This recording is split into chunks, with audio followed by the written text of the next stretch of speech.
I need a wife by tomorrow or they'll take my daughter away forever. The words hung in the air like a death sentence. Manurva Dalton froze behind the counter of her general store, staring at the broken man before her, Garrett Stone, the reclusive mountain dweller everyone whispered about, but no one truly knew. His hands trembled as he spoke of a child he'd abandoned, a woman he'd destroyed, and a past that had finally come to collect its debt. What happened next would change 3 lives forever. Stay with me until the end of this story. Hit that like button and comment what city you're watching from so I can see how far this journey travels. The bell above the door of Dalton's general store chimed softly, a sound so familiar to Manurva that she barely registered it anymore. November wind swept through the opening, carrying with it the scent of pine and approaching snow. She looked up from the ledger she'd been balancing, her pen still poised above the column of numbers that never seemed to add up the way she hoped. The man who entered didn't belong to the usual rhythm of her day. Garrett Stone stood in the doorway like a figure carved from the mountain itself, tall, broad-shouldered, weathered in a way that spoke of years lived hard and alone.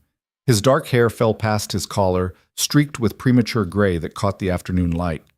A thick beard covered most of his face, but it couldn't hide the jagged scar that ran from his left temple down to his jaw, disappearing into the collar of his worn flannel shirt. Manurva had seen him before, of course. Everyone in Redemption Creek had seen Garrett Stone at some point, though most only caught glimpses.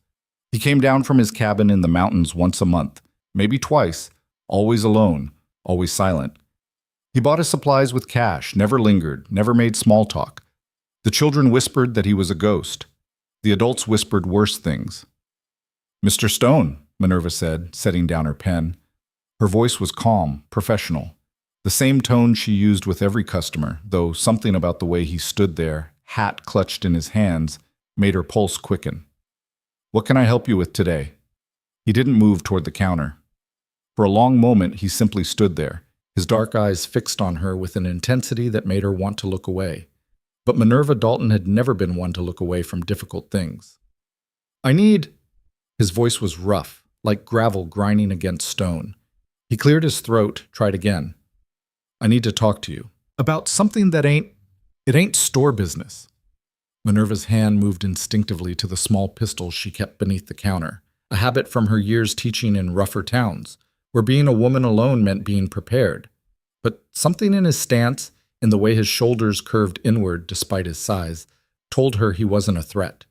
At least not the kind she'd armed herself against. "I'm listening," she said. Garrett took 3 steps forward, then stopped again, as if an invisible barrier prevented him from coming closer. His knuckles were white where they gripped his hat. "You're unmarried," he said. It wasn't a question. "I am."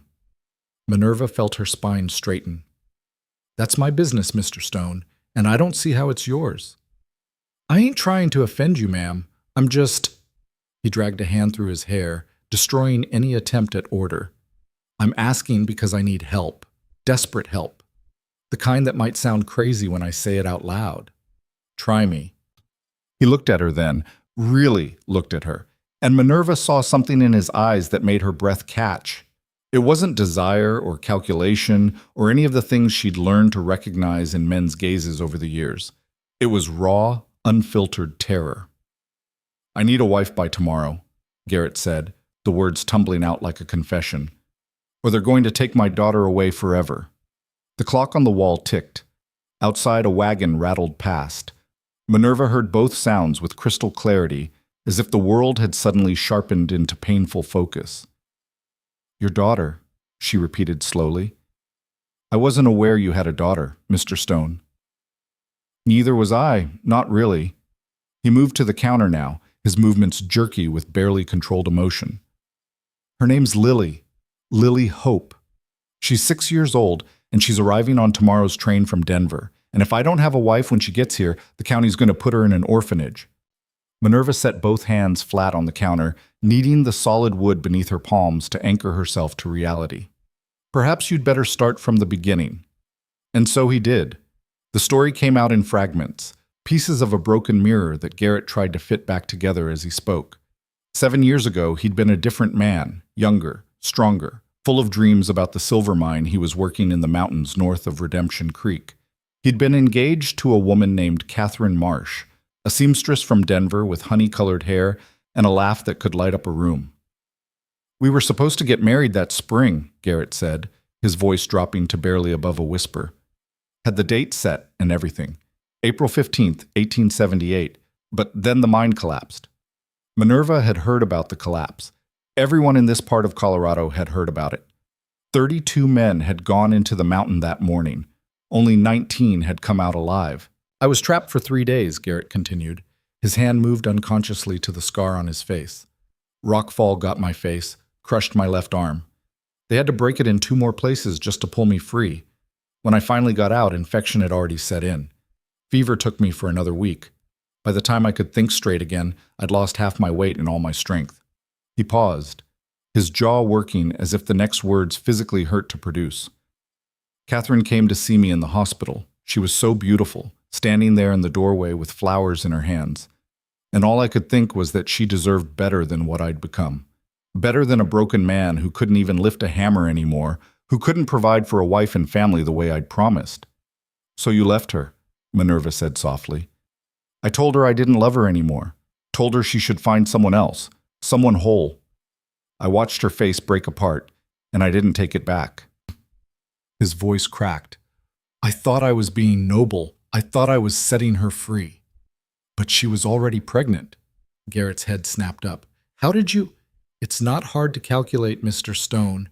You said Lily is 6 years old. You left Catherine 7 years ago."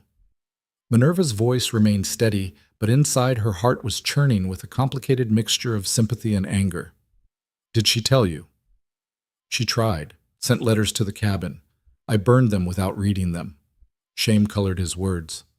"I wanted to forget her, forget everything about the life I'd lost. So I built a new one up in the mountains where nobody could find me. Worked odd jobs, trapped furs, lived alone. I thought that was what I deserved." "What changed?"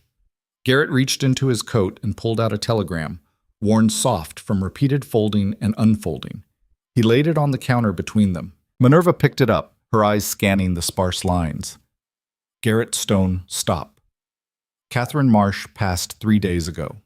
Stop consumption. Stop daughter. Lily, age 6, requires guardian. Stop arriving. Redemption. Creek, November 18th. Stop county requires married household for placement. Stop. Respond immediately. Stop." The date at the top was 2 weeks old. "November 18th, Manurva said. "That's tomorrow." "I know. And you waited until today to ask for help?" "I didn't know what to do." The words exploded out of him. I don't know how to be a father. I never held her, never even saw her. Catherine raised her alone because of my cowardice, and now Catherine's dead and Lily's coming here to a stranger who's got no right to call himself her father." His voice broke completely on the last word. Manurva watched this mountain of a man crumble, his shoulders shaking with silent sobs he tried desperately to contain. She should tell him no. Every practical bone in her body screamed that she should tell him no, that this was madness, that you didn't marry strangers to solve their problems, no matter how desperate they seemed. But Manurva Dalton knew something about desperation. She knew what it felt like to carry guilt so heavy it bent your spine. She knew about the mistakes that haunted you in the dark hours before dawn, and she knew about little girls who needed someone to fight for them. "How much time do we have?" she asked. Garrett's head jerked up, his eyes red-rimmed and disbelieving. "What?" "If Lily arrives tomorrow, that means we need to be married today. Judge Morrison holds office hours until 5 o'clock. It's 3:30 now." Manurva untied her apron with steady hands, though her heart hammered against her ribs. "That gives us an hour and a half to get this done." You're saying yes?" "I'm saying I'll help you keep your daughter out of an orphanage, but I have conditions, Mr. Stone, and you're going to agree to every single one of them." He nodded frantically. "Anything. Name it." Manurva came around the counter, standing before him with her arms crossed. At 5'6", she had to tilt her head back to meet his eyes, but she'd never let height difference intimidate her. "First, honesty. No more lies, no more running away when things get hard. You owe that much to your daughter and to me." "Agreed." Second, communication. We're going to be living under the same roof, raising a child together. That means talking about problems, not hiding from them. Agreed. Third, forgiveness. This one was harder to say. You're going to have to forgive yourself for what you did to Catherine. Not today, maybe not this year, but eventually. Because Lily's going to need a father who's present, not one who's drowning in guilt. Garrett's throat worked. I don't know if I can. Then you learn. We both learn. Manurva took a breath. Because I have my own demons, Mr. Stone. And if we're going to make this work, even as a practical arrangement, we need to be partners in it. What do you mean, practical arrangement? I mean, this isn't a love match. We both know that. But it can be a partnership. A real one. Built on mutual respect and a shared purpose. She held out her hand. Can you agree to that? Garrett stared at her hand for a long moment. Then, slowly, he reached out and took it. His palm was calloused, scarred, twice the size of hers, but his grip was gentle. I can agree to that, he said. Thank you, Miss Dalton. You're saving my daughter's life. We'll see about that. Come on, we're burning daylight. The next 90 minutes passed in a blur. Manurva locked up the store, leaving a hastily scrawled note on the door. Closed for family emergency. She grabbed her coat and her reticule, checked her reflection in the small mirror by the door, and decided her everyday dress of deep blue wool would have to do for a wedding. They walked together through the center of Redemption Creek, drawing stares from every corner. Manurva could practically hear the gossip igniting around them like wildfire. Garrett Stone, the hermit of the mountains, walking side by side with Manurva Dalton, the respectable spinster shopkeeper. By tomorrow, everyone in town would have a theory about what was happening. By tomorrow, they'd know the truth anyway. Judge Morrison's office sat above the post office, accessed by a narrow flight of stairs that creaked under Garrett's weight. The judge himself was a portly man in his 60s with wire-rimmed spectacles and a perpetual expression of mild surprise. Miss Dalton, he said when they entered. Mr. Stone, this is unexpected. We need to get married, Manurva said without preamble. Today, right now, if possible. The judge's eyebrows climbed toward his receding hairline. I see. And this is... Both of you want this? Yes, sir, Garrett said. Judge Morrison looked between them, clearly trying to reconcile what he was seeing with what made sense. Finally, he sighed and pulled out a thick ledger. Well, you're both of legal age and sound mind, as far as I can tell. Do you have witnesses? Manurva hadn't thought of that. She glanced at Garrett, who looked equally blank. I'll fetch my clerk, the judge said, answering his own question. And my wife is downstairs at the post office. She can serve as the second witness. Give me 5 minutes. He disappeared down the stairs, leaving Manurva and Garrett alone in the small office. The silence stretched between them, heavy with the weight of what they were about to do. Are you sure about this? Garrett asked quietly. You don't have to. I can figure something else out. There's nothing else to figure out, Manurva replied. Tomorrow, a little girl who's just lost her mother is going to arrive in a strange town to meet a father she's never known. She deserves better than to be shuttled off to an orphanage because of bureaucracy. You don't even know her. No, but I know what it's like to be alone. Before Garrett could respond, the judge returned with his clerk, a nervous young man named Timothy, and his wife Martha, who looked delighted at the unexpected drama. The ceremony was brief. Judge Morrison read from a well-worn book, his voice droning through the familiar words. Manurva barely heard them. Her attention was fixed on Garrett's face, watching the play of emotions there. Fear, hope, determination, and something that looked almost like wonder when the judge told him he could kiss his bride. He didn't, of course.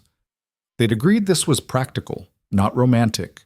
Instead, he took her hand and squeezed it gently, a gesture of gratitude and partnership. I now pronounce you husband and wife, Judge Morrison declared. May the Almighty bless this union. Manurva signed her name in the ledger, Manurva Dalton Stone. The name looked strange on paper, like it belonged to someone else entirely. Maybe it did. Maybe the woman who woke up this morning as a simple shopkeeper had ceased to exist, replaced by this new version who'd just married a stranger to save a child. They left the office as the sun touched the western peaks, painting the sky in shades of orange and gold. Garrett walked her back to the store, where she gathered a few essential items: clothes, toiletries, the photograph of her mother she kept on her dresser. "I'll need to come back tomorrow for more things," she said, packing everything into a carpet bag. "And we'll have to figure out what to do about the store." "You don't have to close it. I know it's your livelihood." Lily needs a mother who's present, not one who's running a business in town while she's stuck up on a mountain. Manurva latched the bag. "I have savings. We'll manage. I can provide for you. I ain't rich, but I got money set aside from trapping. We'll talk about finances later. Right now, we need to get ready for tomorrow." They rode up the mountain in Garrett's wagon as darkness fell. The trail was rough, winding through dense forest that seemed to close in around them. Manurva had never been this far into the wilderness before. She was a town person, comfortable with streets and buildings and the sounds of human activity. Out here, the silence was profound, broken only by the creak of the wagon wheels and the whisper of wind through the pines. "It's about another mile," Garrett said. "Cabin's in a clearing by Copper Creek. Good water, good hunting. Isolated, but peaceful." "How long have you lived there?" 6 years, give or take. Built it myself after I left Denver." The cabin appeared suddenly as they crested a small rise. It was larger than Manurva had expected, a sturdy log structure with a stone chimney and a covered porch. Yellow lamplight glowed in the windows. "You left a lamp burning?" she asked. "I did. Didn't want to come home to darkness. Not tonight." He helped her down from the wagon, his hands careful on her waist. Together they carried her bag and the supplies he'd purchased earlier up to the porch. Inside, the cabin was sparse but clean. A main room served as kitchen and living area, with a stone fireplace dominating one wall. 2 doors led to what Manurva assumed were bedrooms. The furniture was handmade but well crafted: a table, chairs, a rocking chair by the fire. "I'll take the smaller room," Garrett said, reading her thoughts. "You and Lily can have the larger one. It's got more space, better light in the morning." "Where does Lily sleep when she first gets here?" "I was thinking, maybe we could set up a small bed in your room, just until she's comfortable. She's going to be scared, confused. Might help if you're close." Manurva nodded, surprised by his thoughtfulness. "That's a good idea." They worked together to prepare the house for Lily's arrival. Garrett brought in a small cot from the storage shed and set it up in the larger bedroom. Manurva made up both beds with clean linen she found in a chest, adding a quilt that looked handmade. Probably by Catherine, she realized with a pang. In the main room, she found a few wildflowers that had survived the early winter, dried but still colorful. She arranged them in a jar and set them on the table, a small touch of warmth and welcome. By the time they finished, it was nearly midnight. They sat at the table, sharing the bread and cheese Garrett had brought up from town, too exhausted for real conversation. "Tomorrow changes everything," Manurva said finally. "I know. Are you ready?" Garrett looked at her across the table, this woman who'd agreed to marry him after knowing him for less than 3 hours. "No," he admitted, "but I'm going to try anyway." That's all any of us can do. They cleaned up the simple meal in silence. Then Garrett showed Manurva where everything was: the pump for water, the woodshed, the root cellar stocked with winter supplies. "I'll be up early to do chores," he said. "Train arrives at 2 o'clock. We should probably head to town by noon to give ourselves time." "I'll be ready." They stood awkwardly in the main room, 2 strangers who were now legally bound to each other, neither quite sure how to navigate this new reality. "Well," Garrett said. "Good night, then." "Good night." Manurva retreated to the larger bedroom and closed the door. She changed into her nightgown, brushed out her hair, and climbed into the bed.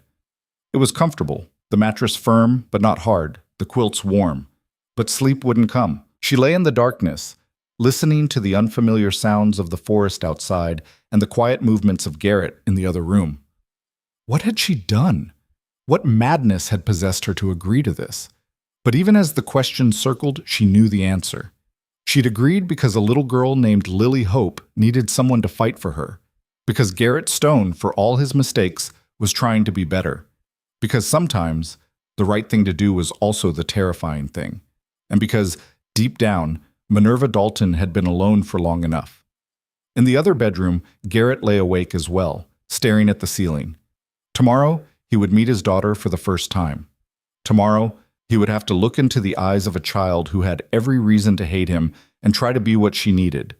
Tomorrow, his old life would end and a new one would begin.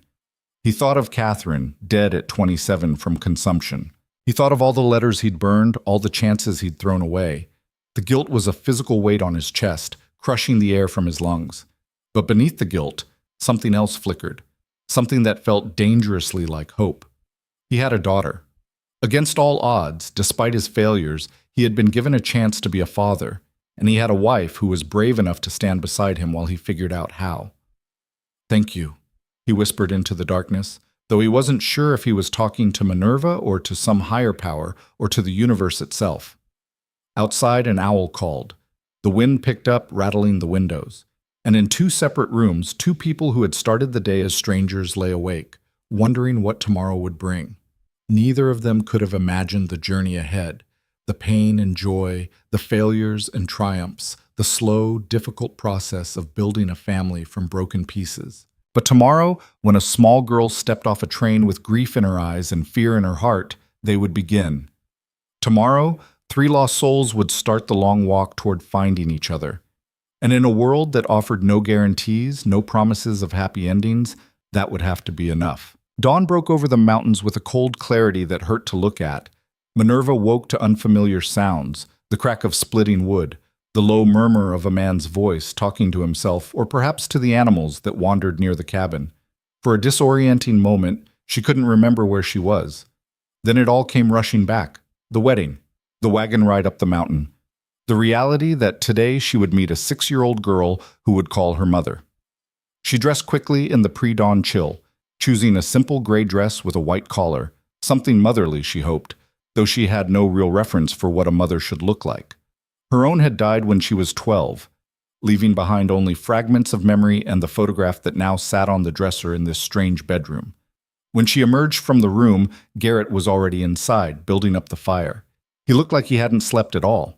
Dark circles shadowed his eyes, and his hand shook slightly as he arranged the kindling. "Coffee?" he asked without turning around. "Please." They moved around each other with the careful choreography of strangers sharing space, neither quite sure of the boundaries. Garrett poured coffee into 2 tin cups while Manurva sliced bread and laid out butter and jam. They ate standing up, watching through the window as the sun climbed higher, burning off the morning mist. "I've been thinking," Garrett said finally, breaking the silence, "about what to tell Lily. About us. The truth seems simplest. That I married a stranger yesterday so the county wouldn't take her away." His voice was sharp with self-recrimination. "That'll make her feel real secure." Manurva set down her cup. "No. We tell her that her father wanted to make sure she had a home and a family waiting for her. That we chose to be here for her. Children understand choice and commitment, even if they don't understand all the adult complications behind them." "You sound like you know something about children." "I was a teacher for 8 years before I opened the store. 4th through 6th grades mostly." She paused, old pain flickering across her face. "I thought I understood them. Thought I could help them. What changed?" But Manurva shook her head. "That's a story for another day. Today is about Lily." They finished breakfast in silence, then set about preparing for the journey to town. Garrett hitched the horses to the wagon while Manurva packed a small basket with water and food, unsure if Lily would be hungry or if grief had stolen her appetite the way it so often did. The ride down the mountain seemed longer than the ride up had been. Every minute stretched, weighted with anticipation and dread. Manurva watched Garrett's profile as he drove, seeing the tension in his jaw, the white-knuckled grip on the reins. "Tell me about Catherine," she said softly. He flinched as if she'd struck him. "Why?" "Because Lily loved her. Lily lost her. If we're going to help this child grieve, we need to honor who her mother was." Garrett was quiet for so long that Manurva thought he wouldn't answer. Then, haltingly, he began to speak. "Catherine was kind. That's what I remember most, just how genuinely kind she was. She worked as a seamstress, made dresses for wealthy women in Denver, but she never looked down on anyone. Used to give away her work to girls who couldn't afford it, claimed she was just practicing new patterns." A ghost of a smile touched his lips. She loved yellow. Everything in her room was yellow. Curtains, blankets, even the damn teacup she drank from. Said it reminded her of sunshine. She sounds wonderful. She was. That's why leaving her was so... He stopped, his voice breaking. I destroyed something beautiful because I was afraid. And now she's dead, and I can't ever make it right. No, you can't, Manurva agreed. There was no comfort in platitudes, no use in pretending otherwise. But you can honor her memory by loving the daughter she raised. That's not nothing, Garrett. He nodded, unable to speak, and they continued down the mountain in silence. Redemption Creek was bustling when they arrived, the midday crowd thick around the general store and the hotel. Manurva saw heads turn as they passed, saw the whispers start. News of their marriage had clearly spread overnight, just as she'd known it would. They left the wagon at the livery stable and walked toward the train depot. It was only 1 o'clock, a full hour before the train was due, but neither of them could bear to wait anywhere else. The depot was a simple wooden structure with a covered platform and a small waiting room that smelled of coal smoke and old coffee. Only a handful of people were there. The station master, an elderly couple waiting for relatives, a traveling salesman with his sample cases stacked beside him. Garrett and Manurva sat on a bench at the far end of the platform, watching the empty tracks stretch away toward the eastern horizon. Time moved strangely, simultaneously racing forward and standing still. "What if she hates me?" Garrett said suddenly, his voice barely above a whisper. "What if she takes one look at me and knows what I did to her mother? She's 6 years old. She doesn't know anything except that her mother died, and now she's being sent to a father she's never met. She's probably terrified. That doesn't help. It should. Fear is something you understand. Use that. Remember what it feels like to be scared and meet her there." Before Garrett could respond, the station master emerged from his office, pulling out his pocket watch. "Train's running on time," he called to no one in particular. "Should be pulling in any minute now." And there it was, the distant whistle, the low rumble of iron wheels on iron rails. The train appeared around the bend like something out of a dream, all smoke and steam and unstoppable momentum. Garrett stood up so fast he nearly knocked over the bench. Manurva caught his arm, steadying him. "Breathe," she said quietly. "Just breathe." The train squealed to a stop, brakes hissing, steam billowing across the platform.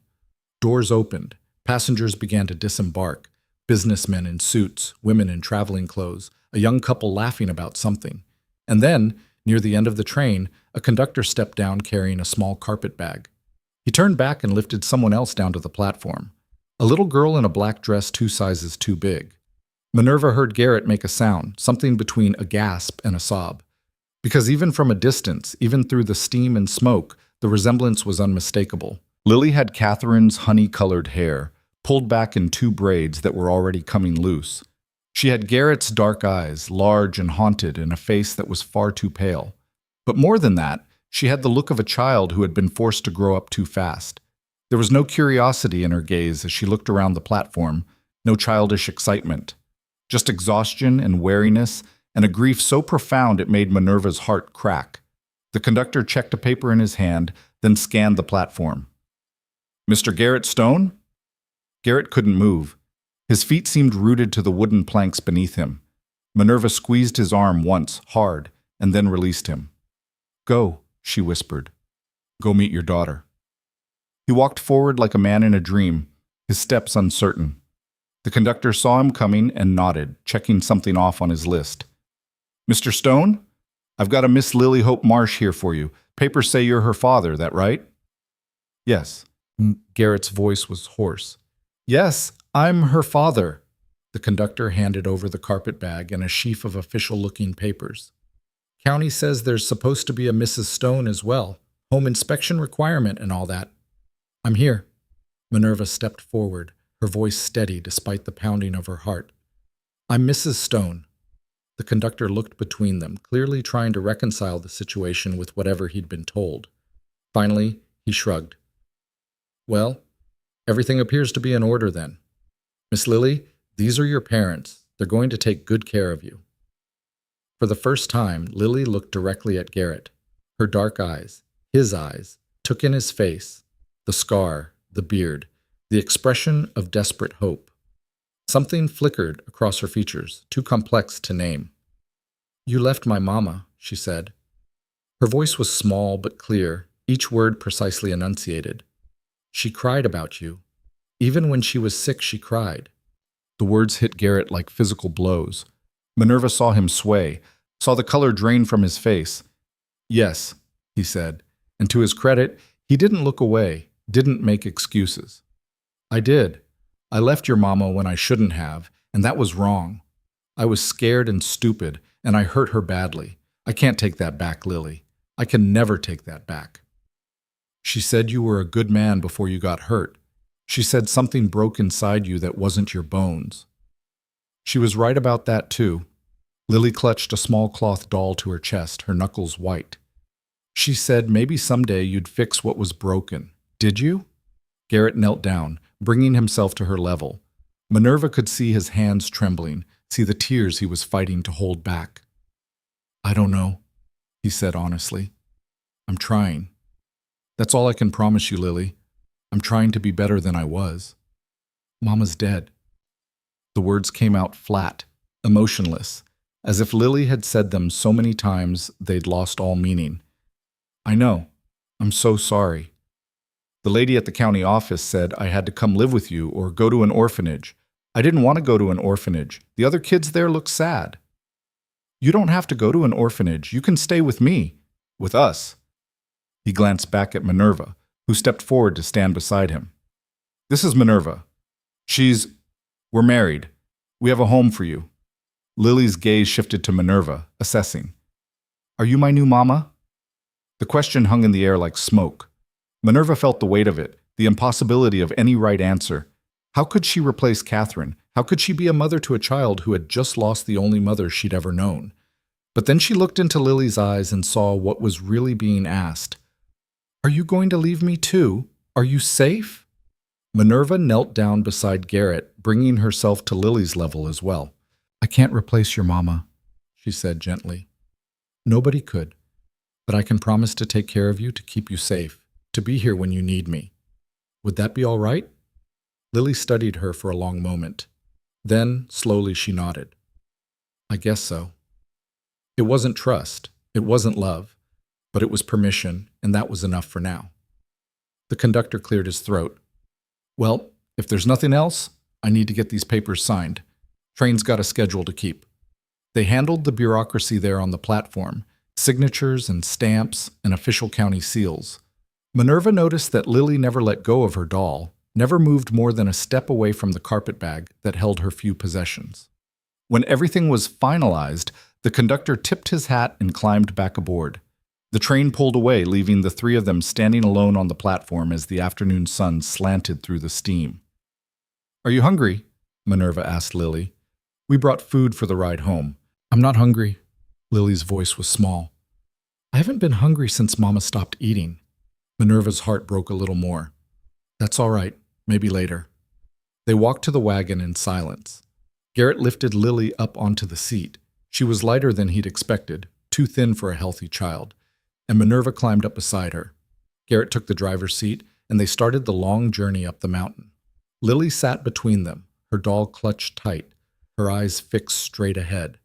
She didn't ask questions about where they were going or what her new life would be like. She simply endured, the way she'd clearly learned to endure over these past weeks of loss and upheaval. Manurva wanted to say something comforting, wanted to bridge the gap between them, but she couldn't find the words. What did you say to a child whose entire world had collapsed? It was Garrett who finally broke the silence. Your mama loved yellow, he said quietly, his eyes on the road ahead. Did you know that? Lily turned to look at him, surprise flickering across her face. How did you know that?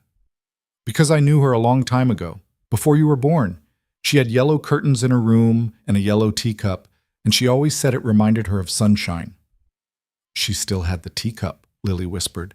It broke when she was sick. She cried about it. Garrett's jaw tightened. I'm sorry.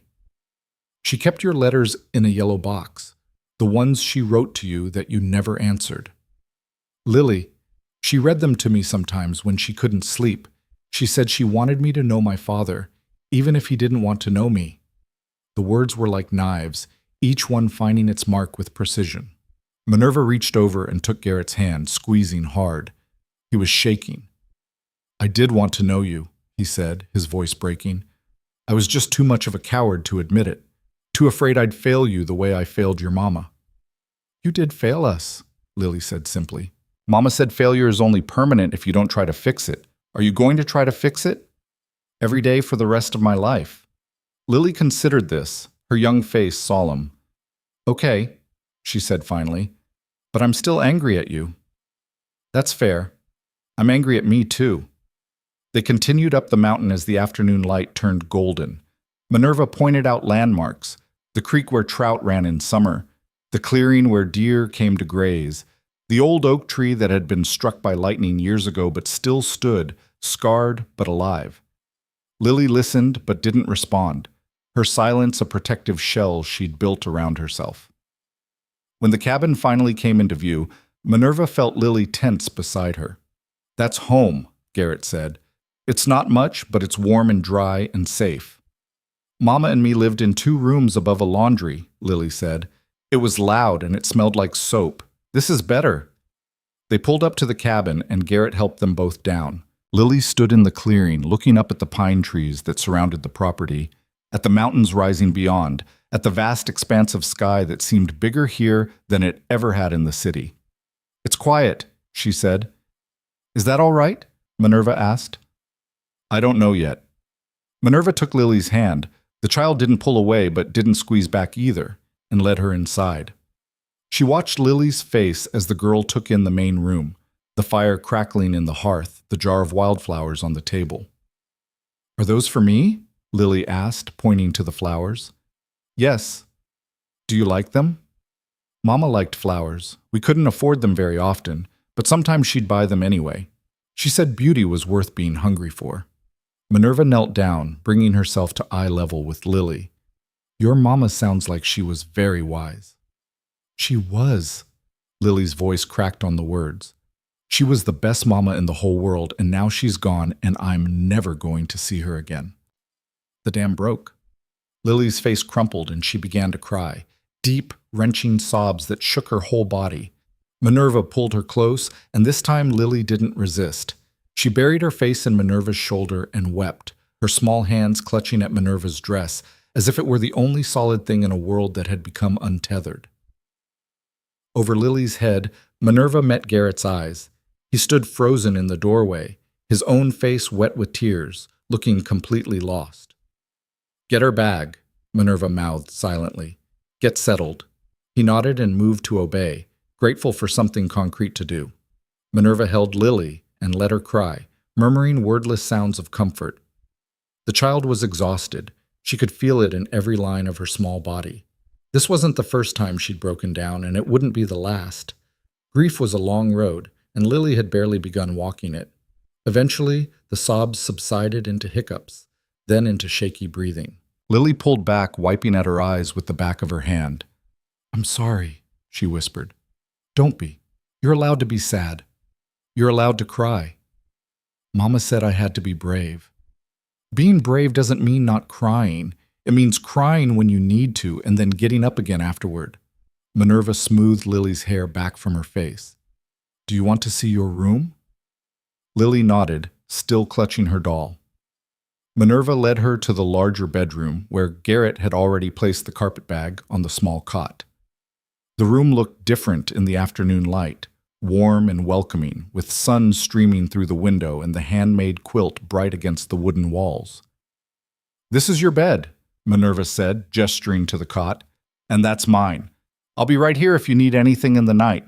And see that chest? That's for your clothes and anything else you want to put in it. Lily walked over to the cot and sat down carefully, testing it. She set her doll down beside her, smoothing out its little dress with gentle fingers. What's your doll's name? Minerva asked. Hope. Mama made her for me when I was born. She said everyone needs hope, even when things are hard. Your mama was very wise, Minerva said again, because it was true and because she didn't know what else to say. They unpacked Lily's things together, a pitiful collection of worn dresses, a few pieces of underwear, a hairbrush with several teeth missing, and a small wooden box. Lily opened the box carefully, revealing its contents, a pressed flower, a ribbon, a button, and a folded piece of paper. These were Mama's special things, Lily explained. She said I could keep them to remember her by. That was very thoughtful of her. Lily picked up the folded paper, her fingers trembling. This is the last letter she wrote to my father. She never sent it because she got too sick. Do you think I should give it to him? Minerva's heart clenched. That's up to you, sweetheart. It's your decision. Lily stared at the letter for a long moment, then carefully placed it back in the box. Not yet, she said quietly. I'm still too angry. That's all right. You can give it to him when you're ready, or never. It's yours. They finished unpacking and returned to the main room, where Garrett had set out bread, cheese, and apples on the table. He looked up when they entered, his expression anxious. I thought maybe we could eat, he said awkwardly. If you're hungry. Lily walked over to the table and sat down, her movements careful and precise. I'm a little hungry now, she admitted. Relief flooded Garrett's face. Good. That's good. They ate together in near silence, the scrape of knives on bread and the crackle of the fire the only sounds. Minerva watched the interplay between father and daughter, the way Garrett couldn't stop looking at Lily, as if he feared she might disappear if he looked away. The way Lily kept her eyes on her plate, occasionally darting glances at Garrett when she thought he wasn't watching. Tomorrow, Minerva said, breaking the silence. We should go through your clothes properly, Lily. I think we'll need to make you some new dresses. You're growing fast. Mama was teaching me to sew, Lily said quietly. I'm not very good yet. Then we can learn together. I'm not much of a seamstress myself, but I know the basics. Can I help too? Garrett asked suddenly. I mean, I can't sew worth a damn. Worth anything, but I could cut fabric or something. Lily looked at him directly for the first time since they'd arrived at the cabin. Do you want to help? Yes, very much. Why? The question was simple, but the answer was complex. Garrett set down his bread and leaned forward, his eyes never leaving his daughter's face. Because I missed 6 years of your life, he said. I missed your first steps and your first words. I miss teaching you things and watching you grow. I can't get those years back, Lily, but I can be here for all the years ahead, if you'll let me. What if I don't want to let you? The words were brutal in their honesty, but Garrett didn't flinch. Then I'll wait. I'll be here anyway, doing my best, hoping that someday you'll change your mind. Because you're my daughter and I love you, even if I don't have any right to yet. Lily's eyes filled with tears again. You can't love me. You don't even know me. I know you're brave. I know you're hurting. I know you loved your mama enough to keep her treasures safe. That's enough to start with. A tear rolled down Lily's cheek, but she didn't look away. Mama said you were a good man who made bad choices. She said everybody deserves a second chance. Your mama was better than I deserved. I know. Lily wiped at her eyes, but she loved you anyway.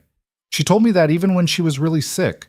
She said love doesn't stop just because someone hurts you. Garrett's breath caught. She said that?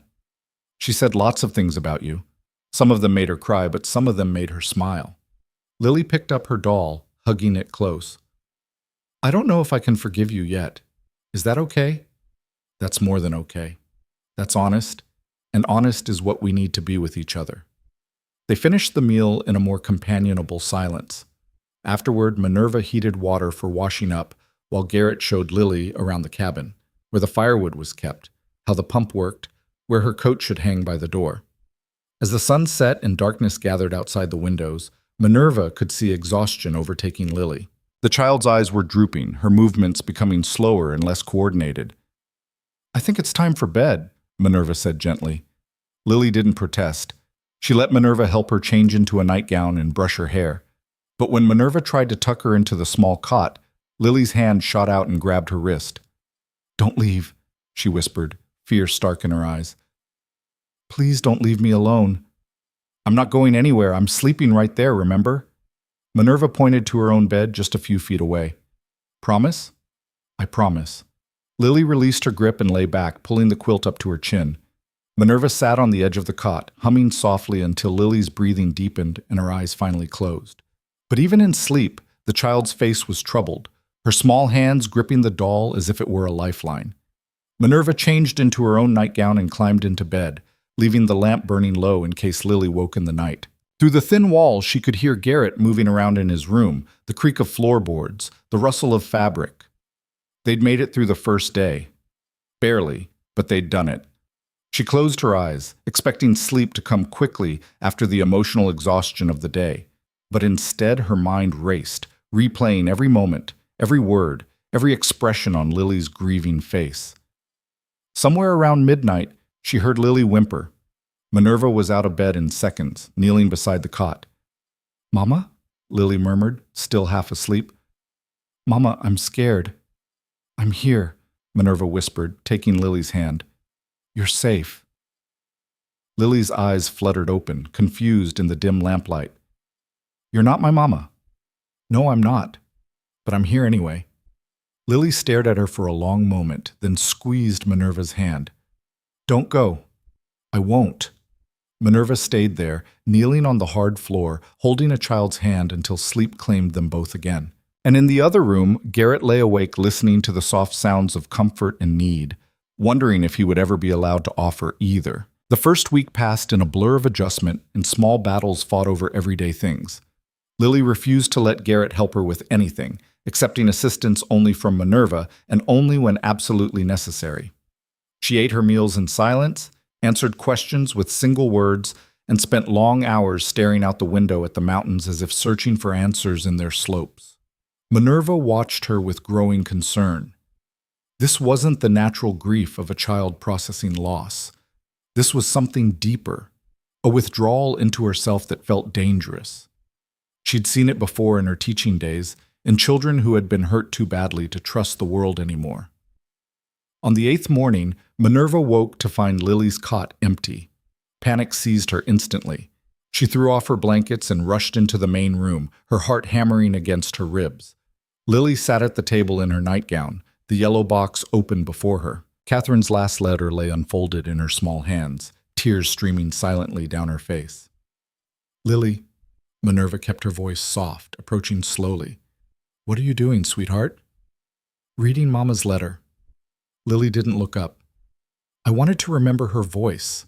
Minerva sat down beside her, close but not touching. "Do you want to read it alone, or would you like company?" "I want to give it to him." Lily's voice was barely a whisper. "To my father. But I don't know how." "Would you like me to help?" Lily nodded, still staring at the letter. Her fingers trembled as she held the paper, and Minerva could see the struggle written across her young face, the desire to reach out warring with the fear of being hurt again. "He's in the woodshed," Minerva said gently. "Probably been out there since before dawn. That's where he goes when he can't sleep." "Does he not sleep a lot?"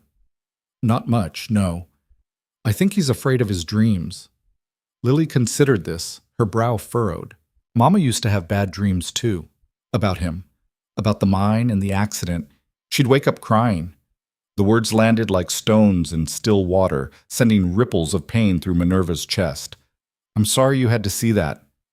It's not your fault."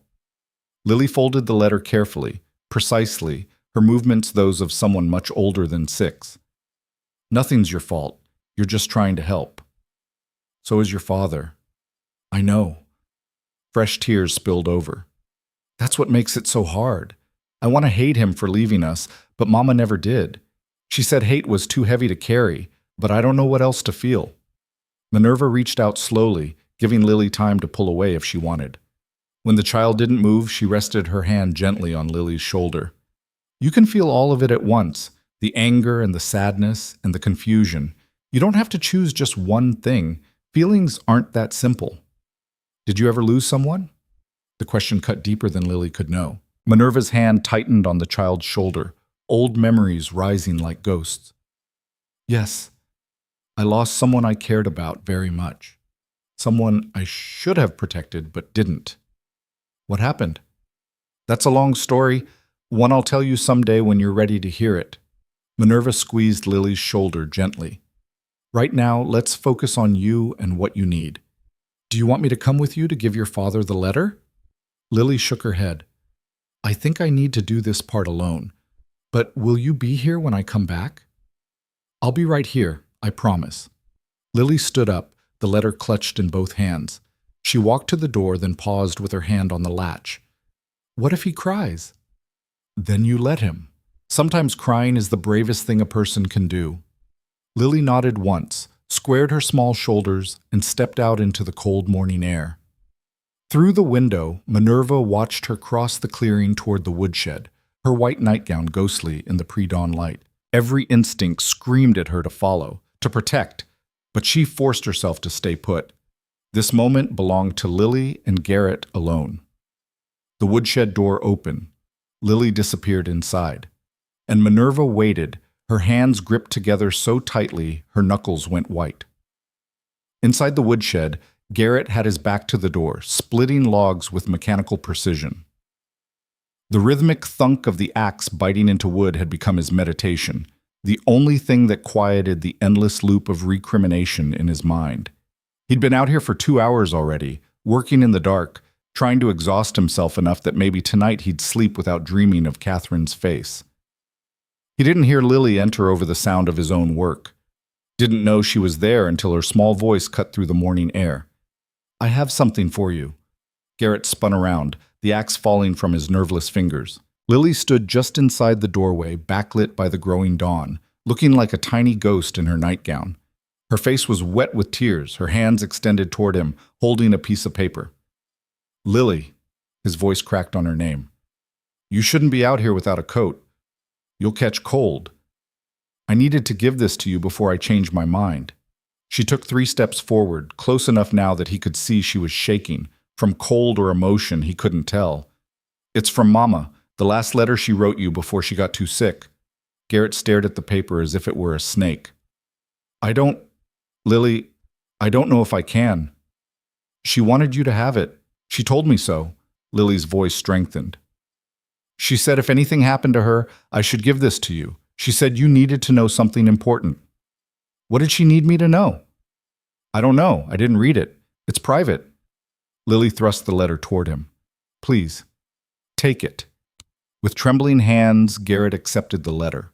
The paper was soft, worn from being folded and unfolded many times. Catherine's handwriting covered the page, that familiar, elegant script he'd once known as well as his own.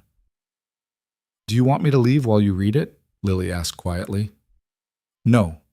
The word came out strangled. No, please stay, unless you don't want to. I'll stay. Garrett sank down onto a pile of firewood, his legs suddenly unable to support him. Lily remained standing, watching him with those dark eyes that were so like his own. He unfolded the letter with shaking hands and began to read. My dearest Garrett, Catherine had written. If Lily is giving you this letter, it means I've run out of time to say these things in person. The doctor says the consumption has spread to both lungs now. I have perhaps weeks left, maybe less. I'm not afraid of dying, but I'm afraid of leaving our daughter alone in this world. I know you think I must hate you for leaving us. I know you've convinced yourself that you did the right thing by walking away, that you saved me from a life of caring for a broken man. But Garrett, my love, you were wrong. So terribly, heartbreakingly wrong. You weren't broken beyond repair. You were hurt and scared. And instead of letting me help you heal, you decided you weren't worth saving. You took my choice away from me. You decided for both of us that our love wasn't strong enough to survive hardship. I won't lie and say it didn't devastate me. It did. When you told me you didn't love me anymore, something inside me shattered. But I survived because I had to. Because I was carrying our child, and she needed me to be strong. Lily has your eyes, your stubborn chin, your fierce heart. She's brilliant and brave and so full of light that sometimes I can hardly breathe when I look at her. She's the best thing I ever did, Garrett, the best thing we ever made together. I'm not writing this letter to punish you or to make you feel guilty, though I imagine you'll feel both regardless. I'm writing because Lily needs you, and because I need to believe that the man I loved is still in there somewhere, underneath all that fear and self-loathing. If you're reading this, it means the county has sent Lily to you. Please don't turn her away. Please don't let your shame and guilt poison the chance you have to be her father. She's lost so much already, her home, her mother, the only life she's ever known. Don't let her lose you too before she even has the chance to know you. You may not believe you deserve forgiveness, but you do. You may not believe you can be a good father, but you can be. I've watched you with animals, with wounded things that needed gentle hands. You have that gentleness in you still, I know you do. Find it again, for her, for yourself. I forgive you, Garrett. I forgave you years ago, even though you never asked for it. I forgave you because holding on to anger was killing me as surely as this disease is now, and because Lily needed to grow up knowing that love is stronger than hurt. Tell her about me. Tell her about us, before everything fell apart. Tell her about the man you were, the man you can be again. Help her understand that good people can make terrible mistakes and still be worth loving. Take care of our daughter. Love her the way I know you're capable of loving. And maybe, if you can manage it, learn to forgive yourself. You deserve that too, even if you don't believe it yet. I loved you then. I love you still. I'll love you always, even from whatever comes after this. Yours eternally, Catherine. The letter fell from Garrett's hands. He buried his face in his palms and wept, great, wrenching sobs that shook his entire body. 7 years of grief and guilt and self-hatred poured out of him in waves, and he couldn't stop it, couldn't control it, couldn't do anything but surrender to the pain. He felt small arms wrap around his neck. Lily had climbed onto the woodpile beside him, pressing her body against his, her own tears soaking into his shirt. She loved you, Lily whispered fiercely. Even when it hurt her, even when she was dying, she never stopped loving you. Garrett pulled his daughter close, holding her properly for the first time in her life. She fit against him perfectly, as if his arms had been designed for exactly this purpose. I'm so sorry, he choked out. I'm so sorry I wasn't there. I'm so sorry you and your mama had to be alone. We weren't completely alone. We had each other.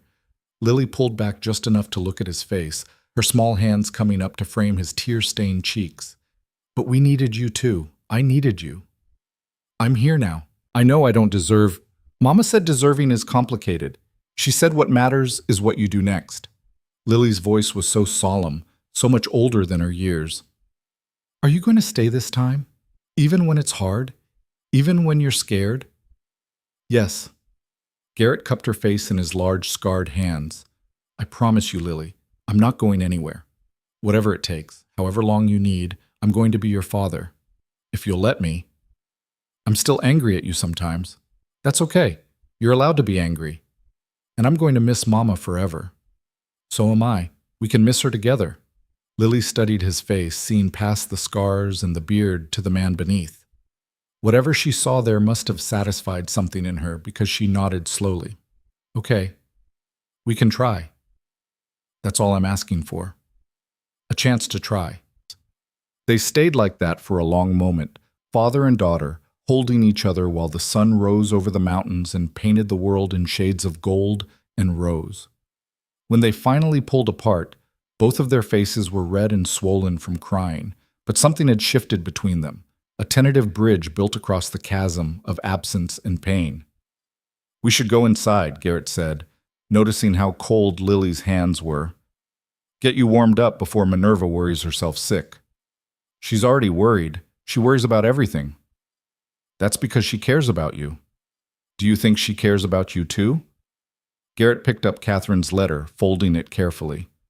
I think she's a good woman who agreed to help a desperate man. I don't expect more than that from her. Why not? Because I don't deserve more. Lily frowned, an expression so like Catherine's that it made Garrett's heart ache. Mama's letter said you need to forgive yourself. I don't think you've done that yet. No, I haven't. I don't know if I ever will. Then I'll help you. Manurva too. We'll all help each other with the hard things. She slipped her hand into his, the gesture so natural it brought fresh tears to his eyes. That's what families do, right? Right. He squeezed her hand gently. That's exactly what families do. They walked back to the cabin together, hand in hand, and when they stepped through the door, Manurva was waiting just as she'd promised. Her eyes went immediately to their joined hands, then to their tear-stained faces, and relief flooded her features. Everything all right? She asked carefully. We're getting there, Garrett said. It's going to take time, but we're getting there. Manurva's smile was tremulous but genuine. Time we have plenty of. Now come on, both of you need breakfast and Lily needs proper clothes. It's freezing out there. The days that followed were easier, though not without their struggles. Lily began to open up more, asking questions about the cabin and the mountains, even venturing outside to explore the immediate area around the house. She still had nightmares most nights, still cried for her mother at unexpected moments, but she also laughed occasionally, and the sound was like music after so much silence. Garrett approached fatherhood with the tentative care of a man handling something infinitely precious and infinitely fragile. He taught Lily how to recognize animal tracks in the snow, how to tell which trees were safe to climb, how to throw a rope properly. She absorbed these lessons with fierce concentration, as if proving herself worthy of his attention. And Manurva watched them both, helping where she could, stepping back when they needed space. She taught Lily to cook simple meals, helped her practice her letters and numbers, read to her from the few books they had. Slowly, carefully, they built the framework of a life together. But there were still cracks showing, still unfinished conversations and unspoken truths hovering between them all. It came to a head on a Sunday afternoon, 2 weeks after Lily's arrival. They were sitting together by the fire, Manurva mending one of Lily's dresses, while Garrett carved a small wooden horse for his daughter. Lily was supposed to be practicing her writing, but instead she kept glancing between the two adults, her expression troubled. Finally, she set down her slate and chalk. "Can I ask you something?" "Of course," Manurva said. "Why did you marry my father? I mean, really, not just because of me." The question hung in the air.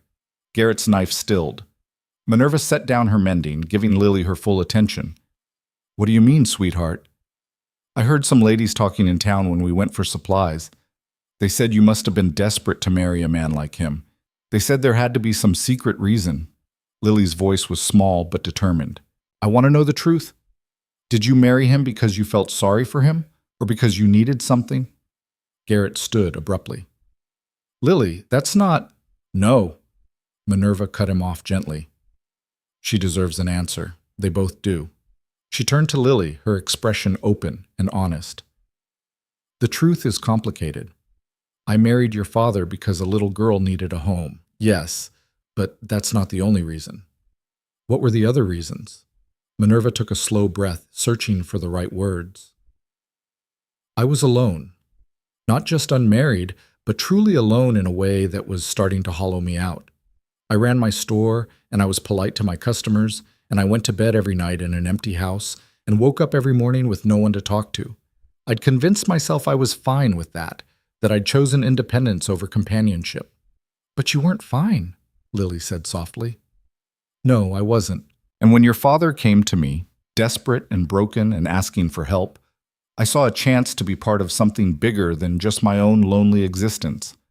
I saw a chance to matter to someone." Garrett turned to look at her, surprise written across his face. "You never said, you never asked." Manurva met his gaze steadily. "And I didn't offer because I thought it would complicate things. I thought if we just focused on Lily, on building a life for her, that would be enough." "Isn't it?" Lily asked. "I don't know anymore." Manurva's voice dropped to barely above a whisper. "I thought I could just be practical about this. Be a mother to you, be a wife in name only, keep everything neat and contained. But it's not that simple. You can't share a home with people, can't see them struggle and cry and try so hard to be better and not start to care about them." "You care about us?" Lily's eyes were wide. "Yes, more than I expected to. More than I know what to do with." Lily looked at Garrett. "Do you care about us? About me and Manurva?" Garrett sat back down, the wooden horse forgotten in his hands. "Lily, you're my daughter. I love you more than I thought it was possible to love anything." "And Manurva?"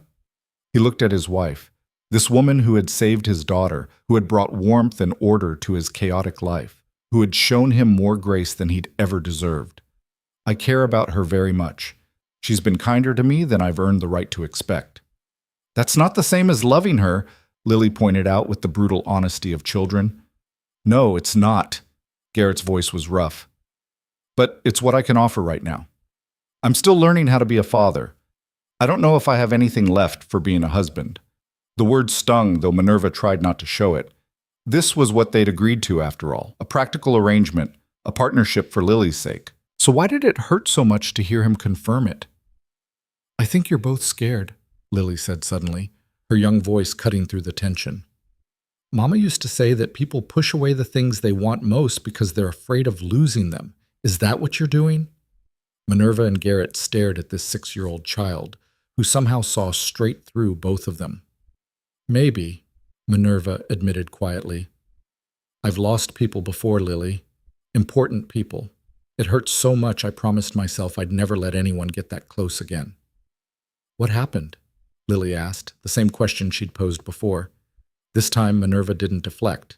The moment felt too raw, too honest for anything but the truth. She took a deep breath and began to speak. When I was teaching in a town called Silver Ridge, I had a student named Emma. She was 9 years old, smart as a whip, but she came from a troubled home. Her father drank, and when he drank, he got violent. Lily's hand found hers, small fingers wrapping around Manurva's.